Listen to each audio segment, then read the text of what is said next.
All of us YouTubers, we're locked in here. We're locked, man. And we got to just do the things the algorithm tells us to do.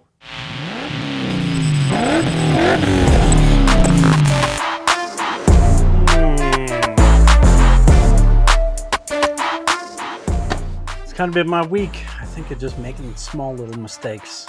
So, put an order in with Schmiedmann, who Schmiedmann I love. I bought plenty of things from them. A lot of things that are hard to find in the US. European market parts. Like these taillights on my old car here. And then these taillights over here. Well, I bought a couple parts for this. One was some blacked out grills. I wanted satin, flat, matte black. I didn't want gloss black grills. And also, double-slat. Double-slat just ain't cutting it. Now, it's definitely a look, and it can look good. But my build sensibility is here that I'm not trying to modernize the look of the car. I want it to look from the period in which it's from.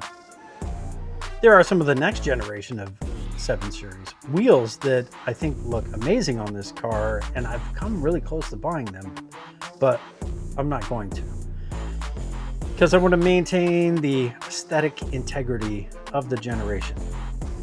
Definitely going to swap out the wheels at some point, but with something that looks like it's from the period in which this car was made. So with that said, these are not going on the car. But I'm getting a little frustrated because, well, you see, this is the 3rd set of kidneys that I bought for the car. The first set, I thought I would get lucky because I have in the past where I just buy some off Amazon. I've never had a problem with the fitment, and the quality was spot on. You know, they weren't OEM perfect, but also they are just a little plastic hood insert, for God's sake. They need not be perfect.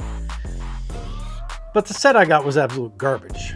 The edge did not line up with the opening of the hood, and so they wouldn't push in all the way, and the plastic clips along the side were just crap and way too thick and hard, so they wouldn't bend, and so they just broke when putting in.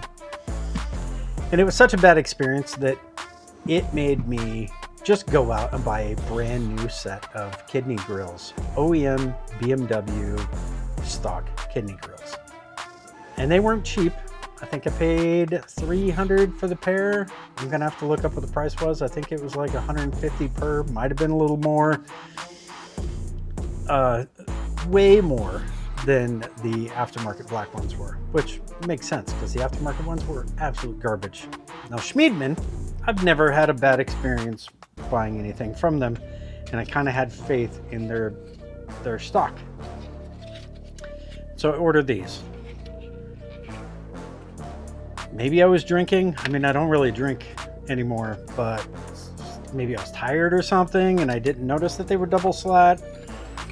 And absolutely did not notice that they were gloss black, because that's kind of a 1-2 punch. Honestly, if these were matte black, I might put them on. No, the double kills it for me.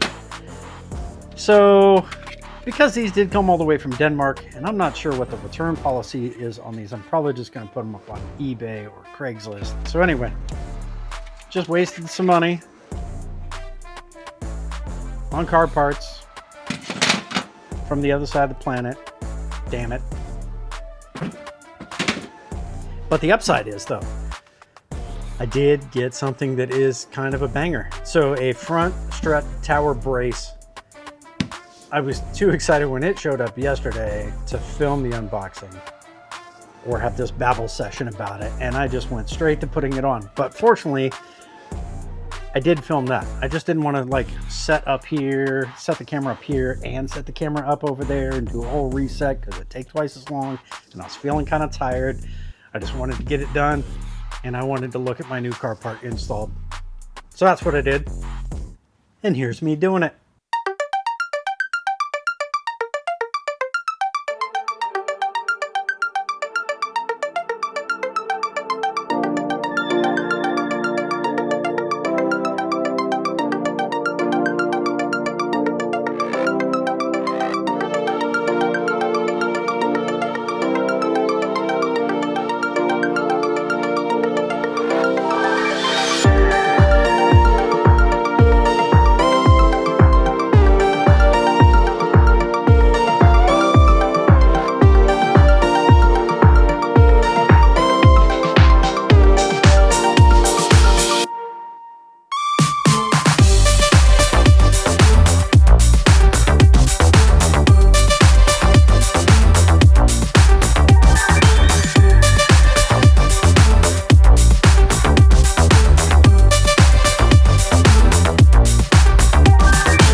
So you gotta admit, that thing looks pretty good.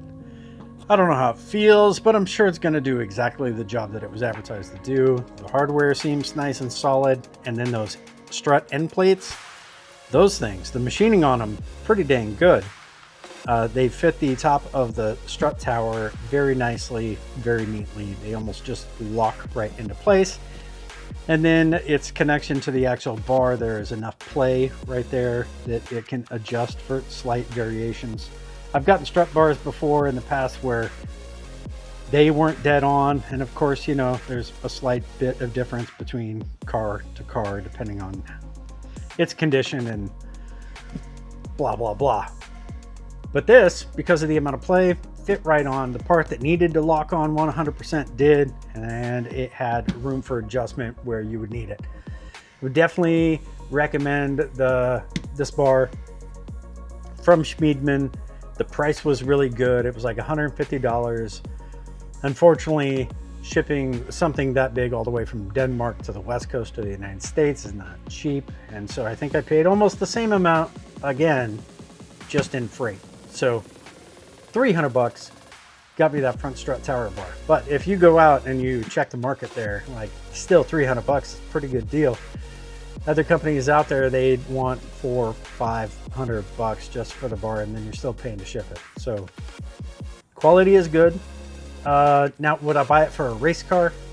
And I don't think that this thing would hold up to repeated track use. But for my little spirited driving through the curvy roads of my neighborhood, I think it's going to do exactly what I need it to do. So that's that, and that's all. Thanks for watching. Please subscribe. Make sure you like the video. Put on the bell notifications. I always feel dorky saying that because I think you know what to do. You know what to do. I know you know what to do, but like, the algorithm wants me to tell you to do it anyway. So, sorry for the redundancy. All of us YouTubers, we're locked in here. We're locked, man. And we gotta just do the things the algorithm tells us to do. We have to do it, or we die.